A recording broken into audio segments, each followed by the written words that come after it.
if you told me right now that Avery Johnson would be the second team All Big 12 quarterback behind just Sawyer Robertson and he would have a better year, maybe frame it like this. If you told me he has a better year than Sam Levitt and Rocco Becht, then I would say K-State is playing for a Big 12 title.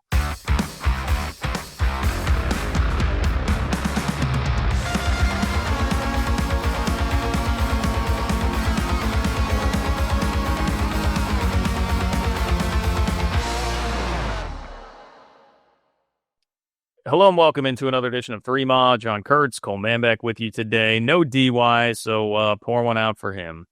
And if you're going to pour one out, it might as well be Ben Holiday bottled in bond bourbon from our friends at Holiday Distillery, 360 vodka perhaps as well. Wherever you're hanging out in the sunshine, beautiful day today here in Kansas City would be a great day to just be hanging out on a porch with some Ben Holiday bottled in bond bourbon. Or if you're going to the lake, make sure and bring it out there. Great K-State peeps who love the podcast and support us here. So get some Ben Holiday bottled in bond bourbon from our friends at Holiday Distillery. No DY today, so the recruiting talk will probably be a little bit short. K-State has had a run of commitments here, but next week we'll get DY back in, talk a little bit more in depth about that. Ian Premer's visit to Manhattan is this weekend as well, so it's going to be a lot to talk about. Next week on the recruiting front. You can also make sure and tune into the Verbal Commitment Show, which is also on the feed here. So we've got you covered with recruiting. Don't you worry. But today, Cole and I are going to talk a little more big picture with football. I do have to, I've got one recruiting shout out though, and that is to Lawson McGraw.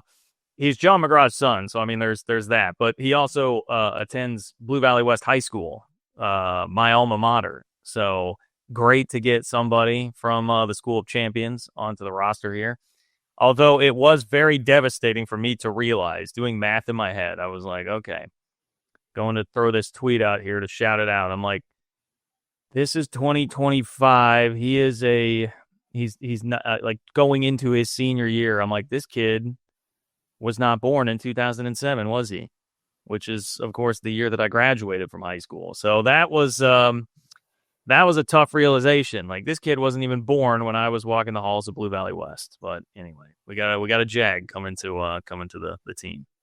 Yeah, I mean, it makes me feel older just because John McGraw, like, that was the heyday of K-State football when he was playing for Snyder 1.0 there, and now he's got a kid that's old enough to be playing football at Kansas State. So, by all accounts, a guy that will probably contribute at K-State in some capacity. I know DY likes him, and he's a guy that's going to really work hard and has some talent and some pedigree there. Big 6'4" kid that I don't know. Like, it sounds like they don't know what position he's going to play yet. It sounds like he could play DN, linebacker, tight end. So a lot of versatility there that'll be to be determined. So, yeah, John McGraw. On Twitter the other day, one of those like college football classics kind of accounts tweeted the highlights of the 2000 Colorado game, like randomly. I was like, oh yeah, I always remember that. For John McGraw had this like batted up in the air pick six, kind of awkward looking, but K-State just pummeled Colorado in that game. I don't think that actually made that highlight, but anyway, I started thinking about John McGraw, and then I start getting these texts like, oh, they're about to land John McGraw's kid. Like, okay, all right. I mean, remember when he had the pick against Oklahoma and Manhattan in 2000, and you thought the tide was turning in that game, but it had already turned at that point, and then he gets the pick on that trick play you ran.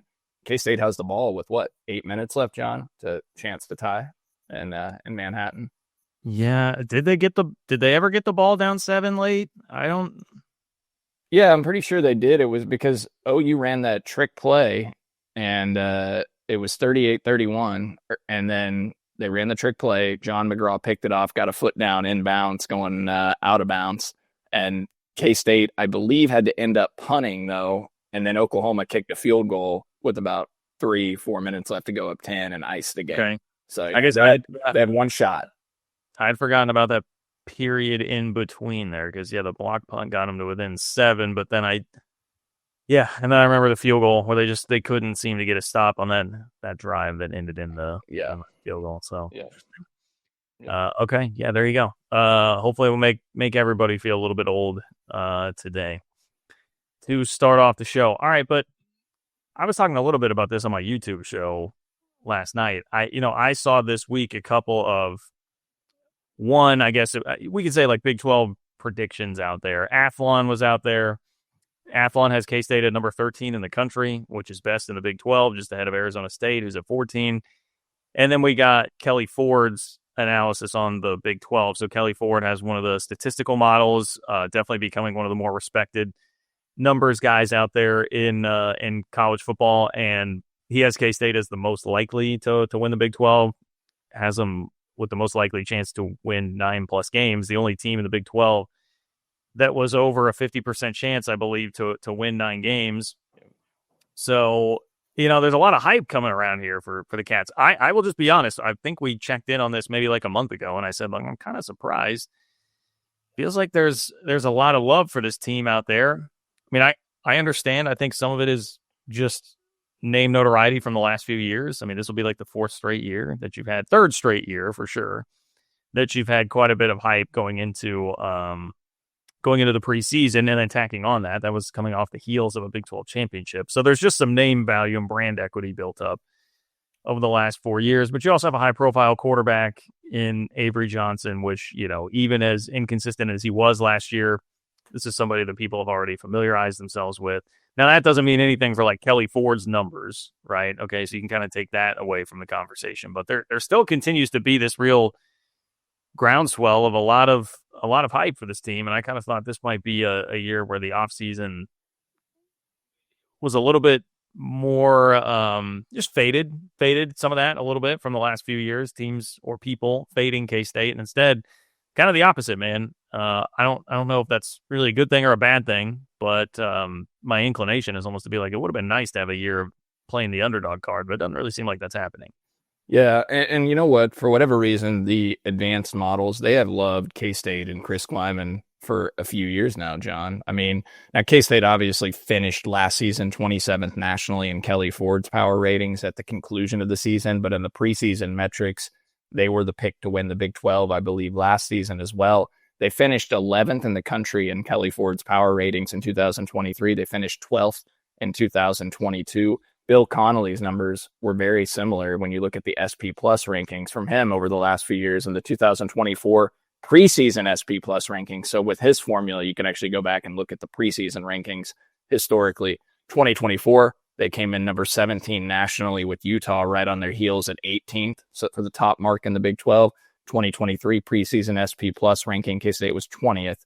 TCU was 21st. You, of course, had Oklahoma and Texas ahead of K-State at that time, as they were still in the Big 12. So if you look at the numbers, and Brian Freemo, who does the FEI rankings, who I had on the show last year, in addition to Kelly Ford, who we've had on a couple times, he had K-State in his FEI rankings in 2021, even when they went 8-5, they finished as the number 13 team in the country after that season. They finished number 10 nationally in 2022 in the FEI, number 10 in the country again in 2023, and then number 30 after last season. But when I had Freemo on the show last year, one of the reasons I had him on, obviously, I always have checked his work and really respect his work. But what was so interesting was K-State was the one of like 7 teams in the country to finish in the top 15 of his FEI rankings, I think 4 consecutive seasons. And it was like Alabama, Oregon, Michigan. I mean, it was the bluest of bloods of college football, the perennial powers. And then there was K-State. And yet it felt like K-State hadn't quite achieved the same similar level of success as some of those other teams that were among those like 7 or 8 teams in that spectrum. And so the models really like K-State, and this year it's no different. Kelly Ford's got him ranked 20th in his power ratings nationally. Arizona State is the second best at number 23. Texas Tech's 27th. BYU's 30th. Iowa State is 37th, and his model projects K-State to win 6.2 Big 12 games. Doesn't sound like a great season, right? An elite season to win the Big 12, 6-3. That would be what K-State did in 2023. Didn't win the Big 12. Last year, they were 5-4 in the league. But the 6.2 games projected wins in the Big 12 would be the most in the league. Arizona State, second most at 5.8 projected wins. BYU, 5.5. Texas Tech, 5.5. TCU, 5.3. And Baylor, 5.3. KU and Utah each at 5. John, I found it interesting. A lot of the models don't love Iowa State. Iowa State, 4.9 Big 12 projected wins.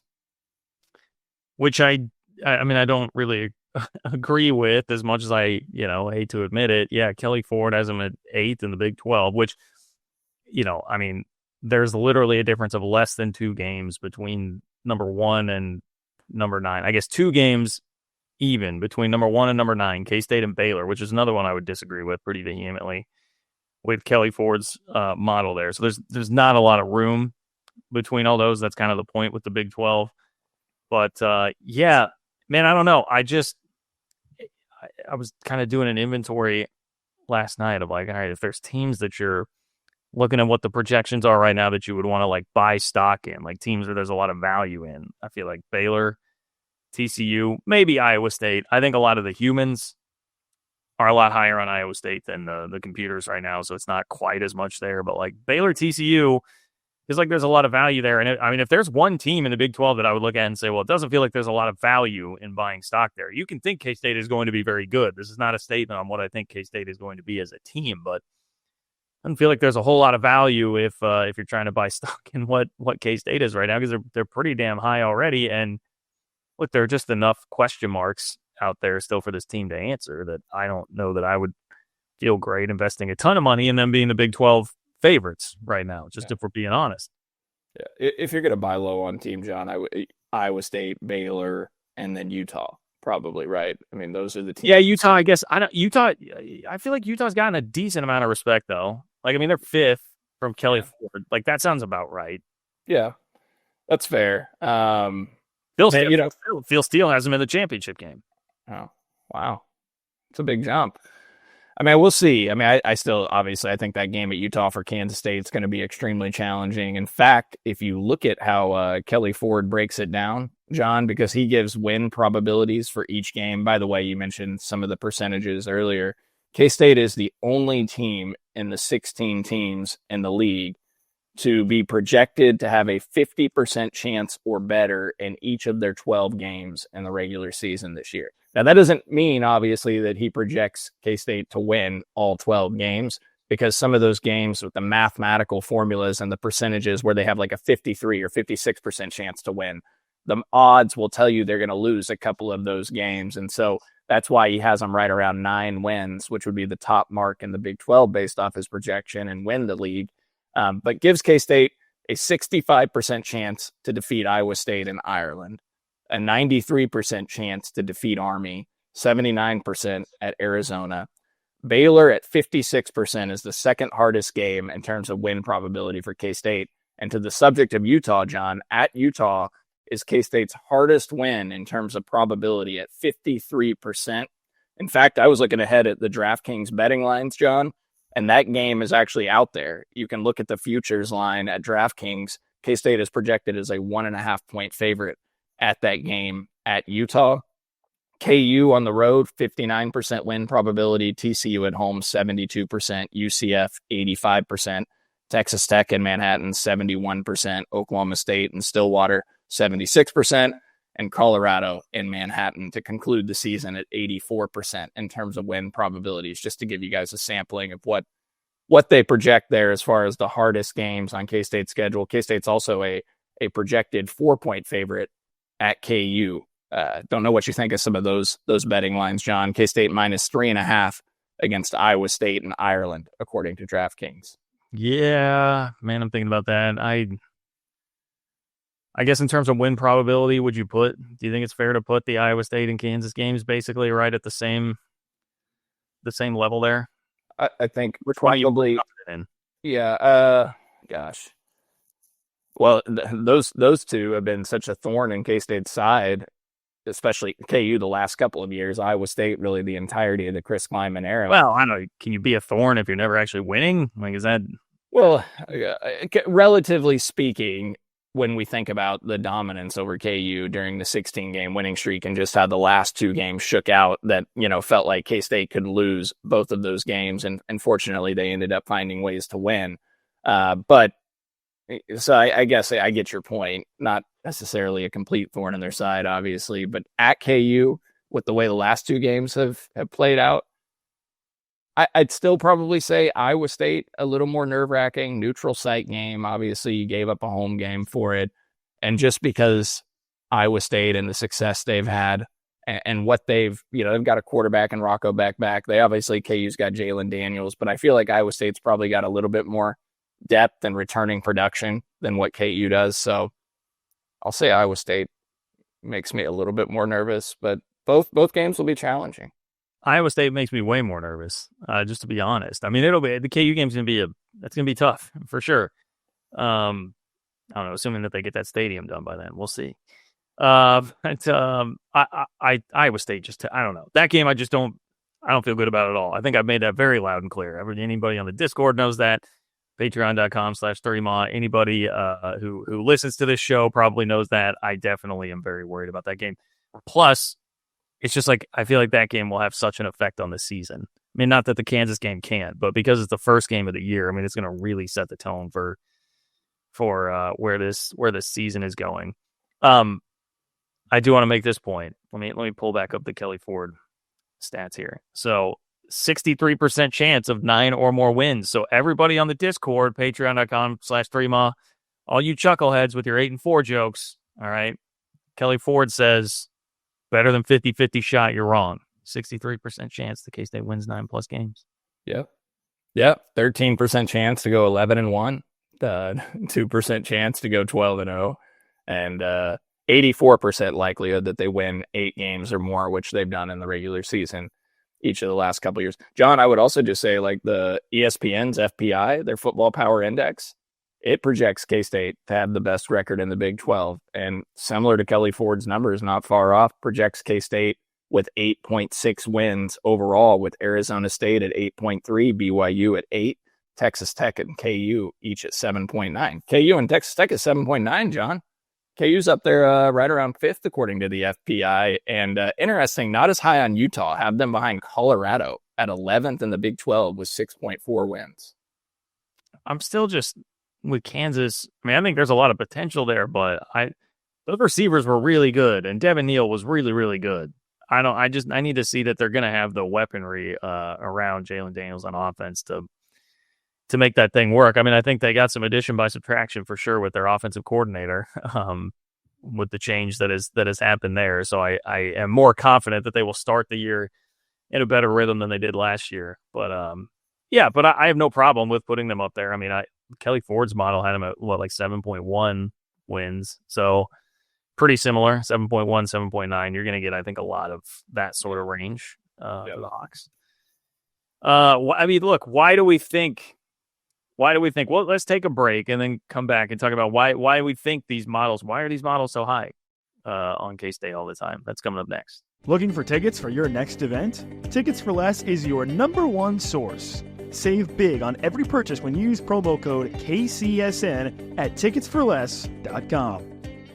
Success in real estate takes more than vision. It takes the right financial partner.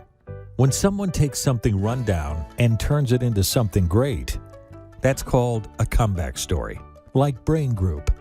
They take distressed properties here in KC, completely rework them, and then turn them into valuable real estate. But that kind of work needs the right bank behind it. Enter Emprise Bank. They're not about cookie-cutter loans. They saw Brain Group's vision, backed them, and now they're making big moves in Kansas City real estate. Talk about your partner in possible. Emprise doesn't do one-size-fits-all financing. They invest in potential and back growth. Visit emprisebank.com/KC to learn more. Emprise Bank, member FDIC, equal housing lender. Folks, it's playoff time, and if you're still just watching the games, then you're missing out.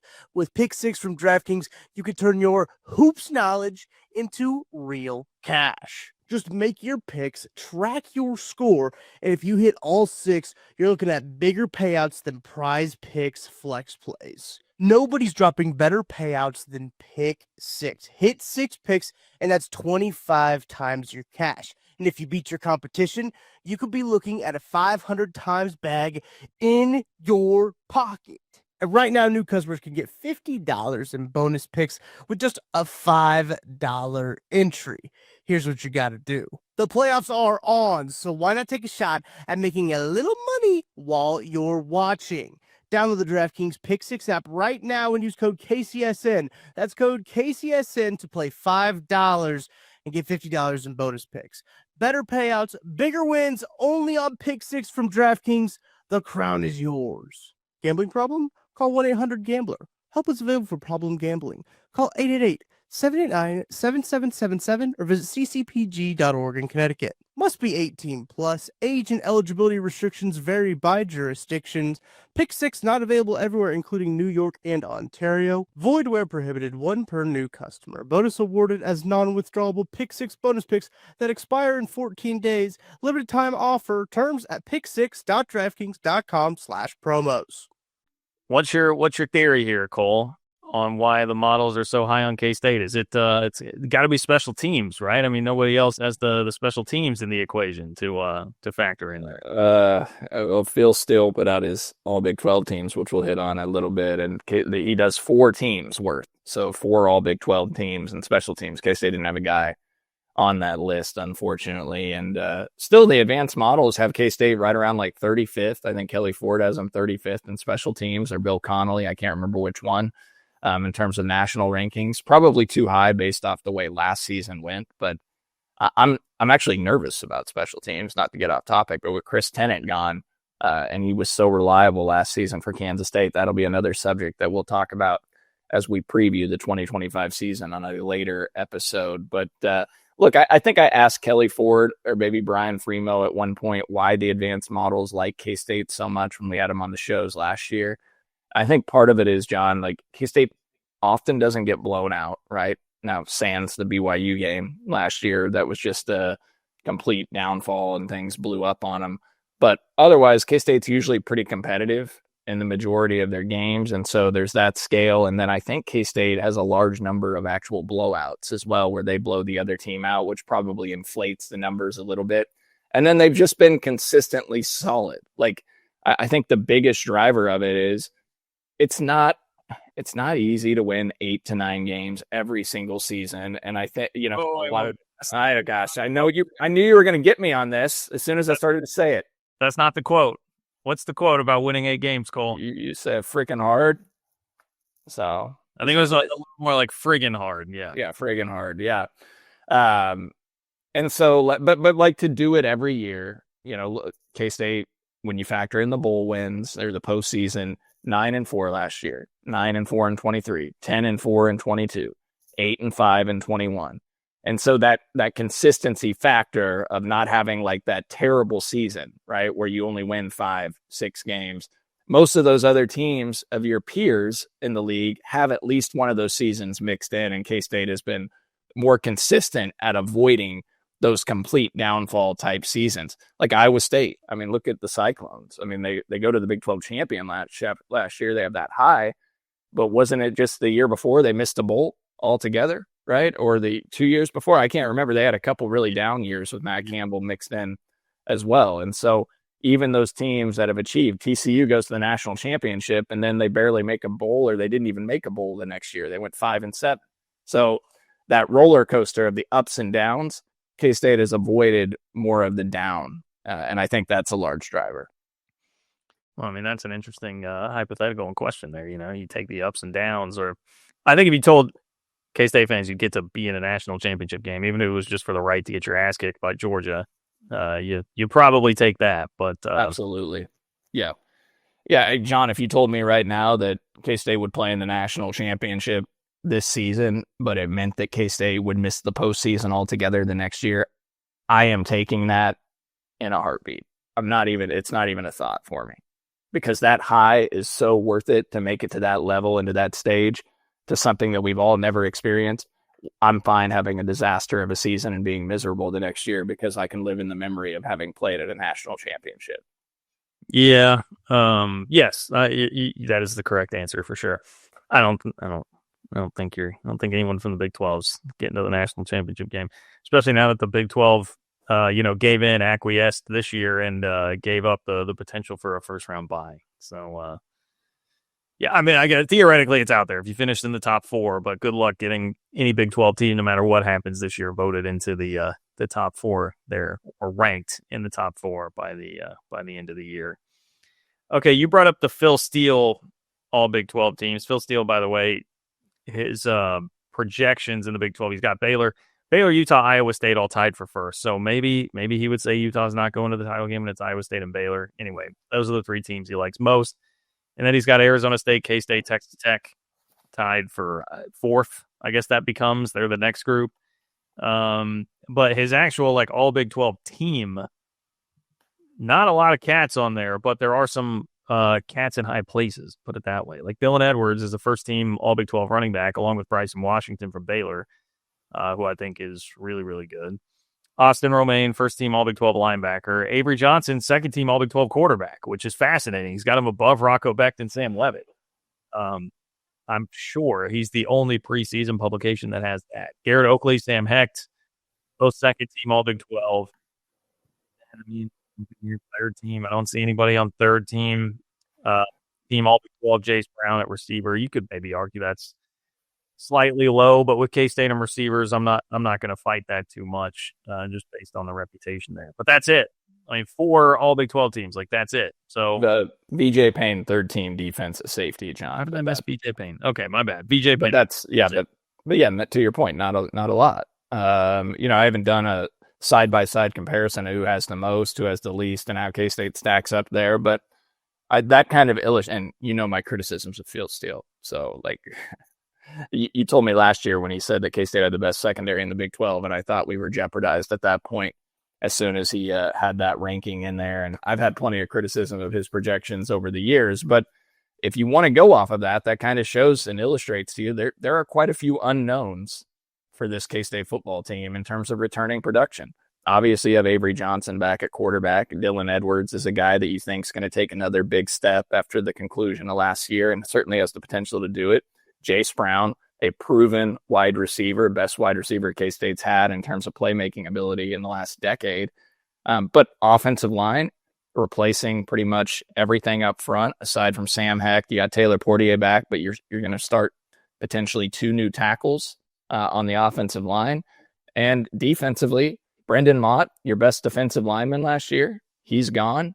You lost your best corner in Jacob Parrish, who was a 3rd-round draft pick. You lost your safety, your best safety in Marquis Siegel, who was a 5th-round draft pick. So, I mean, there's a decent amount to replace, and you're replacing them with guys that I think some of us are pretty high on, but it's more of an unknown right now. We haven't seen it necessarily on the field. And this is a coaching staff. Everybody is like this, but this is a coaching staff, I think, that leans into it a little bit more in terms of like hyping their guys up, right? So sometimes you got to be careful, take it with a grain of salt a little bit, what you're hearing about some of these dudes. Just need to see them prove it. And that's why, like, I'm just a little more cautious here than some of these projections that have them as the best team in the Big 12. Look, the potential's there, and so much of it is going to come down to, I mean, to me, of all the things that we just mentioned about this Phil Steele list, the most interesting, emphatic, potentially poignant bit of information here is having Avery Johnson as the second team All Big 12 quarterback ahead of Sam Levitt and Rocco Becht. Like, if that happens, and K-State absolutely can. If you told me right now that Avery Johnson would be the second team All Big 12 quarterback behind just Sawyer Robertson and he would have a better year, maybe frame it like this. If you told me he has a better year than Sam Levitt and Rocco Becht, then I would say K-State is playing for a Big 12 title. I was going to ask you, I was going to frame it up like that to you, that if Avery Johnson is the second best quarterback in the Big 12 this year, does that mean K-State has a season that is good enough to make the Big 12 championship?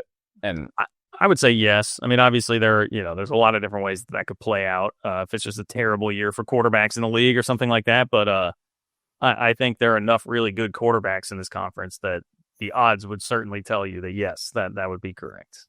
Well, it's also interesting that Bill Connolly, when you look at his SP Plus rankings on ESPN, John, has K-State's offense ranked 14th in the country in his projections. Kelly Ford has K-State's offense ranked 16th nationally in his projection for 2025. But if you look at Connolly's number, only Texas Tech is projected to have a higher rated offense than K-State. Texas Tech projected to be 9th, which is interesting. We'll see if they can hit that number. I still have my doubts a little bit, as we talked about before with Baron Morton at quarterback, but 9th for Texas Tech, K-State 14th. Then you got TCU at 19th, Baylor 21, Arizona State 26, Iowa State at 33, Utah 54, BYU 29. Don't know if I said them as far as offensive ranking. So to that point on Avery Johnson, like if he makes a jump to where he's the second best quarterback in the Big 12, then I do think K-State will be playing in Arlington for a Big 12 championship. Well, particularly if you're looking at Phil Steele's hypothetical here, if Dylan Edwards is a first-team All-Big 12 running back to go along with Avery Johnson as a second-team All-Big 12 quarterback, that I think would definitely tell you that that things are going to go pretty well. You would have a second-team All-Big 12 tight end in Garrett Oakley here, and then the fourth-team receiver. I think the thing that is perhaps inconsistent or just missing about this, and I know Phil Steele is not doing this, is like a singular narrative on each season here, right? That's what we're trying to piece together here. But if Avery is going to be a second-team All-Big 12 quarterback, I guess if you say Garrett Oakley is second-team tight end and Jace Brown's fourth-team receiver, I mean, like maybe that's enough, I guess. But we've heard enough hype about the rest of the receivers, the transfer crew of receivers, that I would think you would have another one or two popping up there on the first couple of all Big 12 teams if Avery is going to have that big of a year. Yeah. Well, and I think one of the biggest questions on the offense is just replacing the number of guys on the offensive line, right? Well, if Avery Johnson turns out to be the second best quarterback in the Big 12 and Dylan Edwards is a top tier first team All Big 12 running back, then your offensive line probably performed relatively well because if your quarterback's able to put up those types of numbers and be that good, and your running back, now Dylan could do it via the passing game too and receiving game, but if they put up those types of numbers to warrant that justification, then I suspect the offensive line is at least adequate. And in that case, I think the defense is going to be solid. The question obviously is going to come on secondary, just because you're replacing a decent number of guys, especially at corner. And then the defensive line, you got Eli Leo and Uso back at D tackle, but you got a lot of younger guys stepping in at D end that we're high on, but not a lot of proven production at that position. And Austin Romaine, man, he is getting so much love, John. I mean, he's a third-team All-American on Phil Steele's list, and we know how much Pro Football Focus loves Romaine. In fact, I watched a video, John, of Pro Football Focus just saying recently that Austin Romaine is the best run-defending linebacker in all of college football. And they wrote recently that Austin Romaine and Texas's Anthony Hill Jr. could be the first linebackers drafted in the 2026 draft, and noted Romaine had the highest PFF overall grade out of returning linebackers in college football this season. So it's a lot of pressure to put on Romaine's shoulders. I don't know like if I'm there yet. I think he's a great player, but I don't know like if I'm that like top linebacker drafted in the 2026 draft. But regardless, a tremendous recruiting find by Kansas State for a guy that had no Power 4 offers, and they pulled out of Missouri. Let's take a break and talk a little bit more about Austin Romaine, because I think that's a very interesting topic. I think there's one thing that's driving all of it. We'll talk about that coming up next. Thanks for listening to KC Sports Network. Make sure you download our new app. Find it on the App Store or Google Play. Just search KC Sports Network. Okay, look, I love Austin Romaine. I think he is a very good player. He really stepped up when they needed it, especially after what happened with Jake Clifton, leaving the program, who had a similar kind of career arc where he was a really young linebacker that burst on the scene in his first year in the program. So Austin Romaine's great, excellent. I think he'll have a very good year.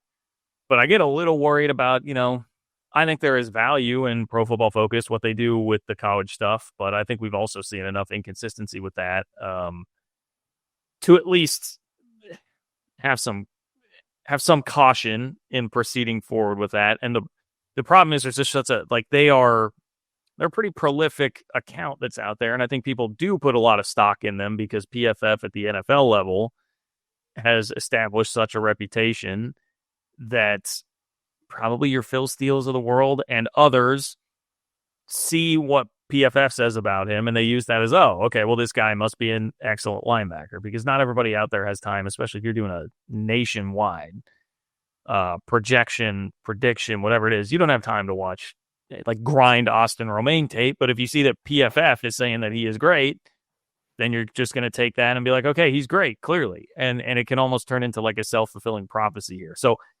I guess the real thesis here is that, I hope that PFF is right, because I think everybody has really taken this and sprinted with it. Not just run with it, but sprinted with it.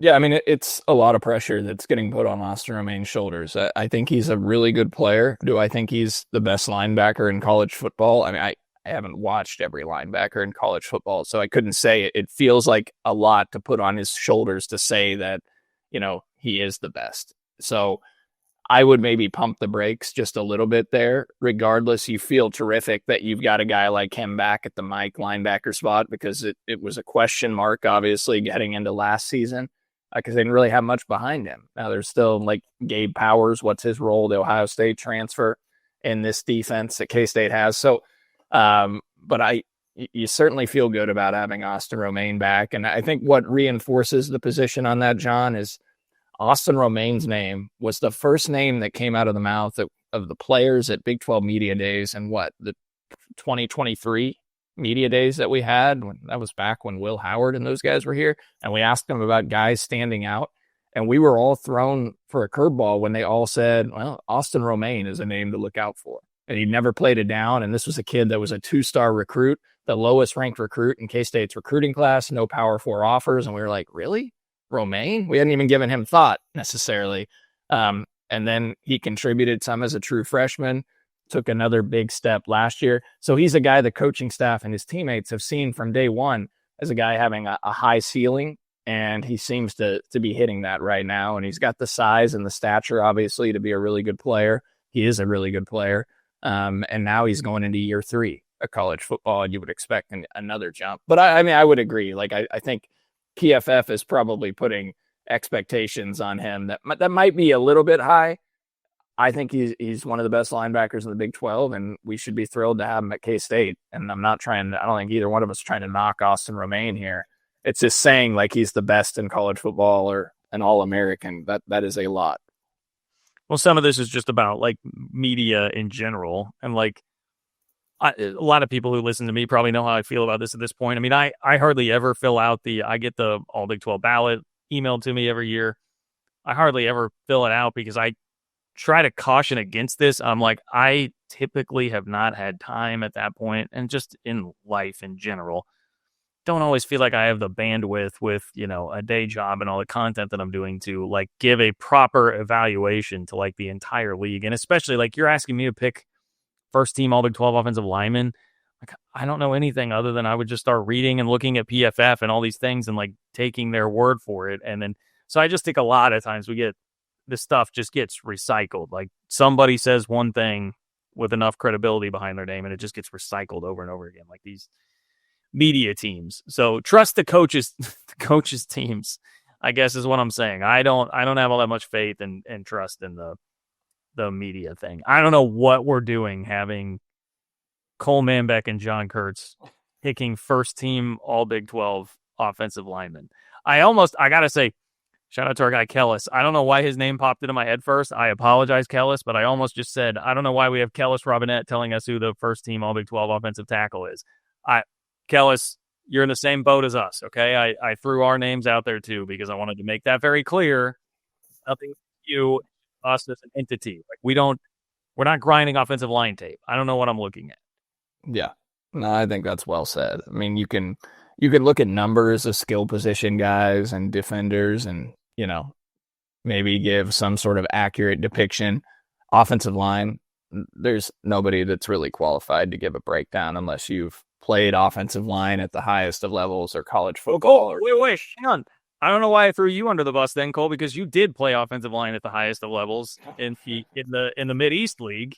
You did play offensive line, so offensive tackle, that's correct. In the Mid-East League against, made sub-state 3 consecutive years, only to lose to Silver Lake, our rival, in the Highway War on 24. So, I guess shout out to Coach Schwieso and my offensive line coach, Coach Bueller, head coach of Rossville at the time, who built that program into really a power before Hamas took over. And but yeah, I'm definitely not an expert on offensive line play, despite playing the position. So not. I don't think you want to rely on me for the input and breakdowns of those guys. I'll rely on others to do that. I was going to say, John, also, like if you look at the switching gears from Austin Romaine specifically, or projections on Big 12 teams, K-State is a plus plus 550 on the betting odds on DraftKings to win the Big 12. They share those same odds with Arizona State, who's also plus 550. And then Utah is the next closest at plus 650 with Texas Tech right there alongside them. Baylor plus 750, BYU plus 800, TCU plus 900, Iowa State plus 1300, and then you got KU at plus 1800 on best odds to win the Big 12. So Joe thought I'd throw this out there. If you're giving me that, then the best value by far there, I think, is Iowa State. You gotta take a flyer on Iowa State and hope that their transfer receivers hit. That's the thing really with them for me. I think John Heacock always has a great defense. I think Rocco Becht has proven to be a very good quarterback, but does he have the weaponry to be as effective this year? Does the offense take a big step back when you lose two guys that I think were just about as good as it gets in terms of college wide receivers, a pair of 1,000-yard guys that are in the NFL now?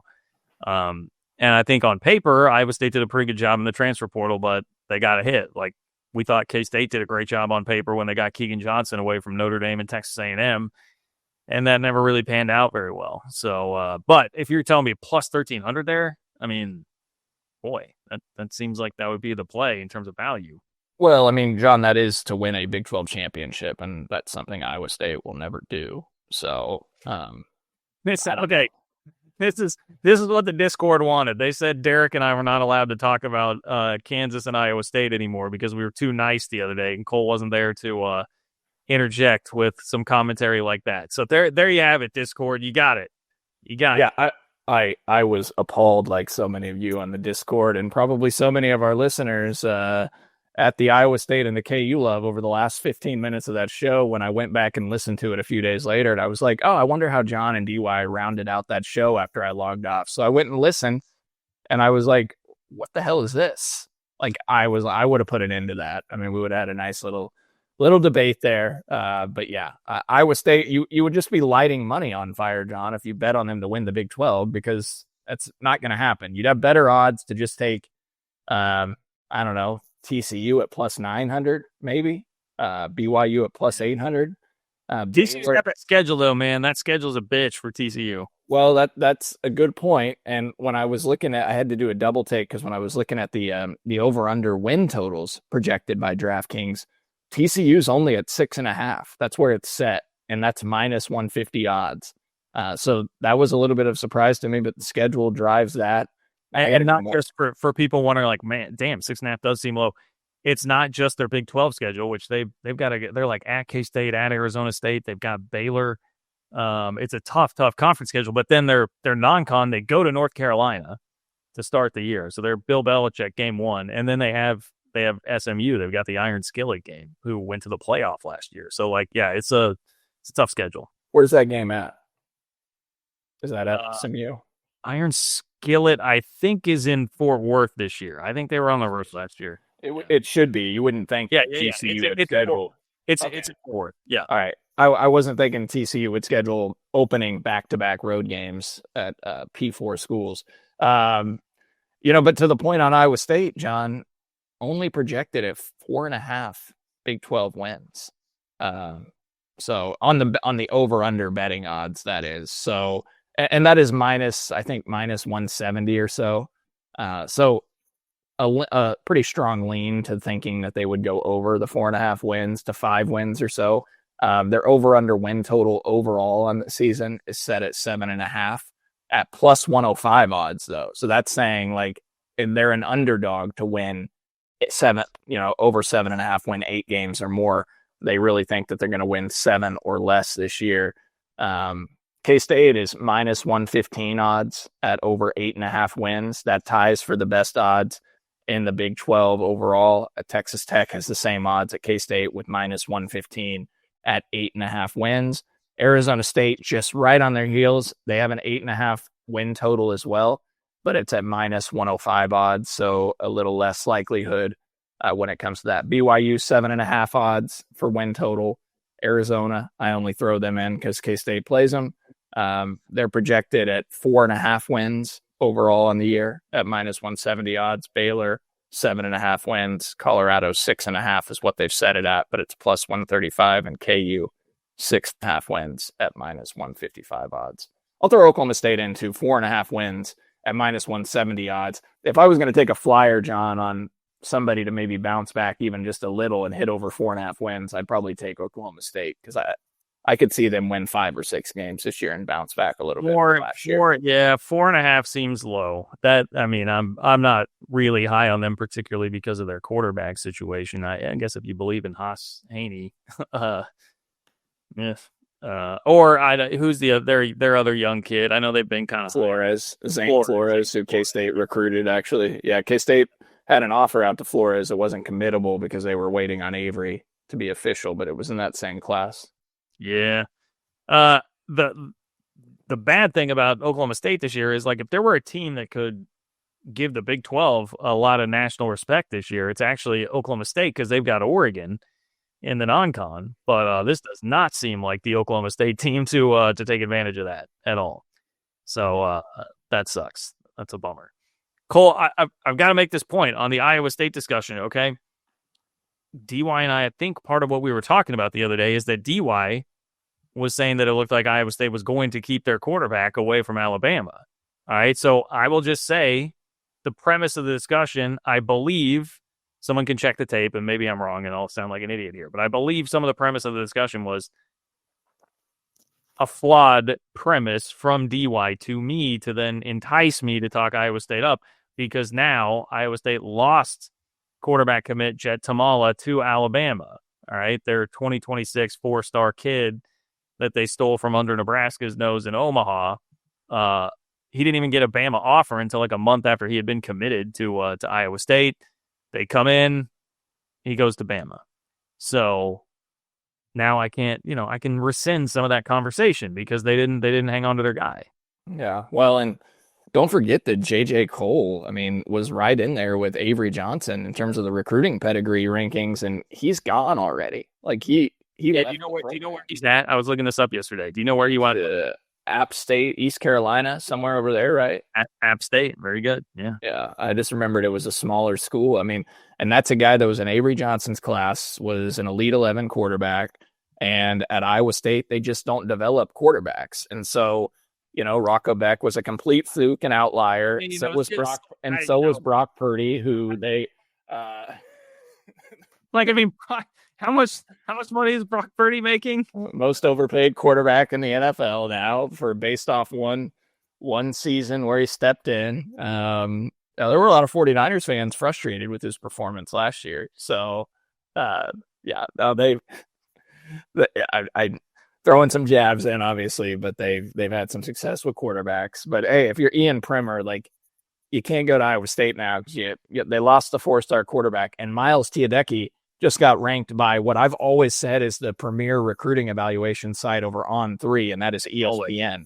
Yeah. So ESPN has Teodecki as the number 12 quarterback in the 2025 2026 recruiting class. Sorry. And Ian Primer will want to play with that young man. And again, ESPN, just an elite talent evaluator when it comes to high school football recruiting. Hopefully On3 can get to their level.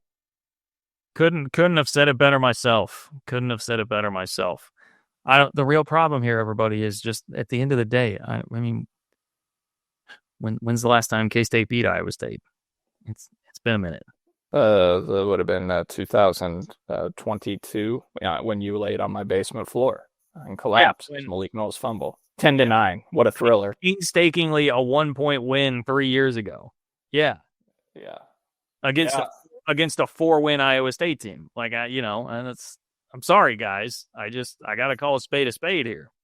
Yeah. The one that obviously just kills you is the one in Manhattan in the snow in 2023, even though it was kind of a meaningless game in terms of K-State couldn't make the Big 12 title at that point. But that's a game you need to win. And then if you win that, they're 3-3 against each other under Kleiman.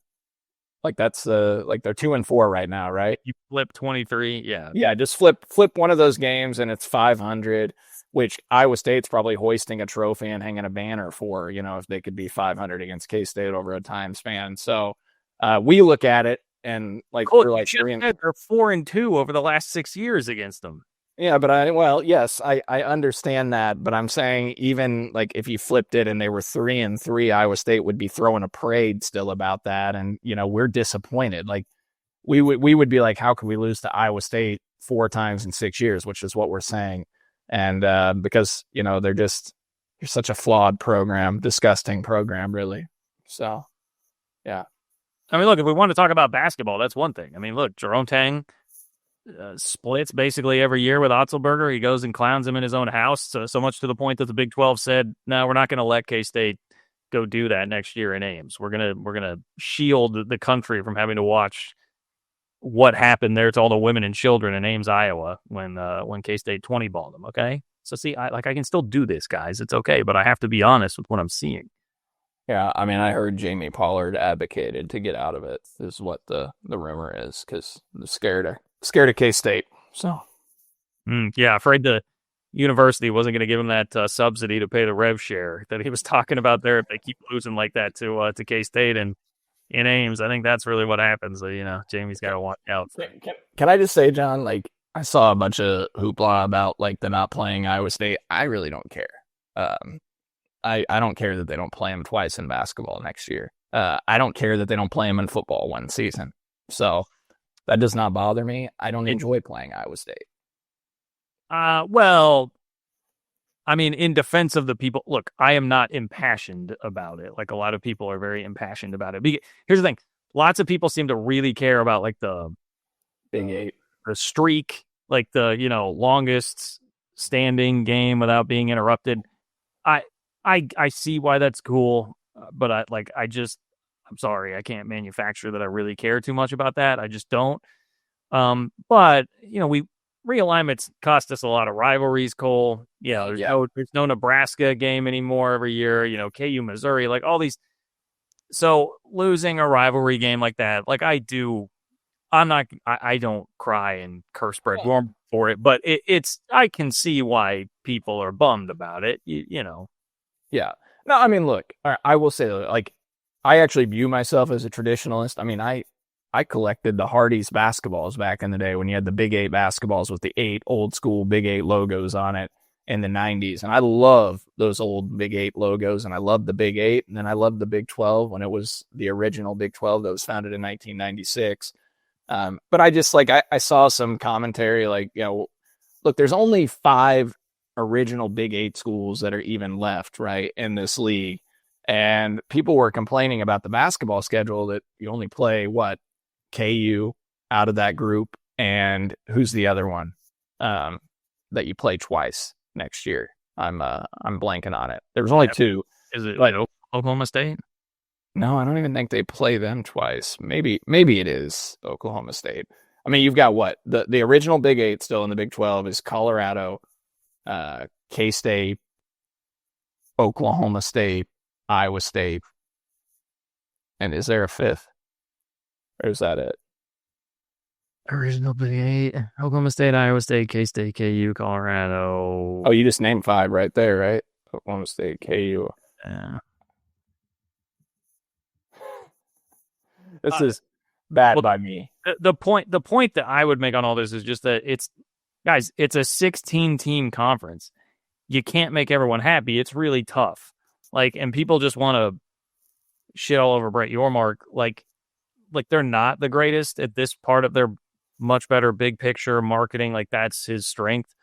I will grant you that there have been a lot of issues, like the tiebreaker thing from the other, but you can't make everybody happy. And with 16 teams, like, doing the schedule like that, you can't. And that's a whole problem with the entity of the sport as a whole, with how big the conferences have gotten. It's all very dumb, and it's creating a lot of issues like this in a lot of different conferences.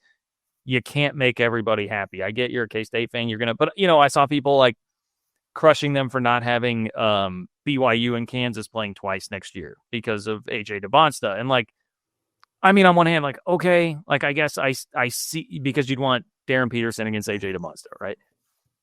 I see why you'd say, hey, try to make that a priority, but like, again, you're probably starting some of this schedule stuff. It's got to take a long time to figure out that schedule thing. And can you be beholden to that like every single year based on what the recruiting is? Like, I know it's hard. Like, it's really difficult to do, and you're going to miss some things.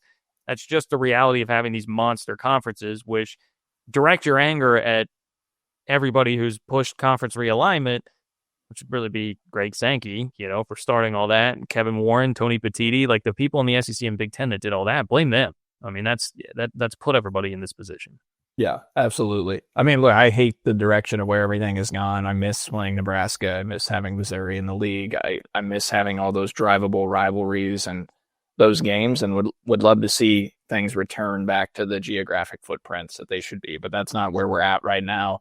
And specific to basketball, also you went from 20 league games to 18, right? So it's even harder to have, get those double matchups with teams. And so Nick put in the chat, our producer, K-State's home and homes are KU, TCU, and West Virginia. Yeah, I mean, I get like TCU and West Virginia, those aren't really sexy home and homes for K-State basketball. Like there's not a lot of history between those two. So yeah, you probably rather play somebody different. But when you look at like the original Big Eight, like would it excite you having Colorado come into Manhattan, and play them 2 times? The team that was the worst in the Big 12. They had them last year in Manhattan. Would it excite? Oklahoma State was the next worst team in the Big 12, and they're one of the original Big 8. Would that excite? So I don't know. I get people are frustrated by it. I don't get all caught up in it. Well, it's such a good point about dropping back down to 18 too, because then they go to 20 and then they're hearing it from the coaches. 20 gives you an opportunity to have more home and homes, get more of these rivalries in, potentially be a better TV product. And then the coaches start complaining about, well, now we're getting no rest and we can't do this. And so the Big 12 is like, all right, fine. We'll appease the coaches, go back down to 18. And now people are yelling about, oh, well, we don't get to play. They can't win. So I just, I want to make sure everybody realizes that. It's very easy to complain about your situation in a vacuum while not looking at the overall context of these decisions here. So anyway, all right. I feel like we've covered a lot of bases here today. Yeah, that's probably going to about wrap it up for us here. But appreciate the work of Nick Springer behind the scenes. Thanks to our friends at Holiday Distillery. Go get your Ben Holiday bottled in bond bourbon or your 360 vodka. For Cole Manbeck, I'm John Kurtz. Thanks for listening to another edition of 3 Ma. We will talk to you all very soon.